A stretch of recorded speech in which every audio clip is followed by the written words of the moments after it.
Samsung has a history of launching groundbreaking features and then dropping them, leaving fans perplexed as to why. The Galaxy S26 Ultra camera may finally bring back one of those overlooked capabilities, and if it does, it might revolutionize the market.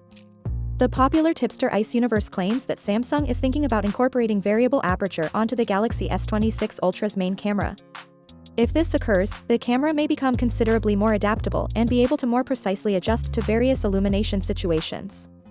While Huawei and Xiaomi now provide this feature in their flagship smartphones, it's important to remember that Samsung was among the first to test this technology back in the day with the Galaxy S9 series. Since variable aperture effectively enables the camera lens to alter how much light reaches the sensor, it seems that they may finally be bringing it back. This may significantly alter the situation in both bright and low light.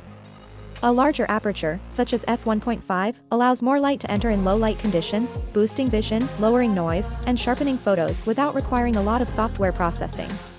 A smaller aperture, such as f2.4 or higher, improves overall picture clarity, keeps more of the subject in focus, and helps avoid overexposure in strong lighting.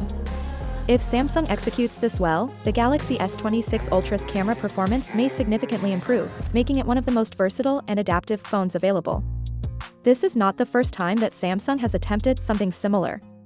A dual aperture technology that automatically changed between f1.5 and f/2.4 depending on the lighting conditions was introduced by the Galaxy S9 and S9 Plus. Better low light and clearer daylight photography were made possible by this innovative technology at the time, which reduced the need for software-based techniques. Even though the feature appeared in the Galaxy S10 series, Samsung abruptly discontinued it with the Galaxy S20 series, opting instead to focus on more powerful computational photography and bigger sensors.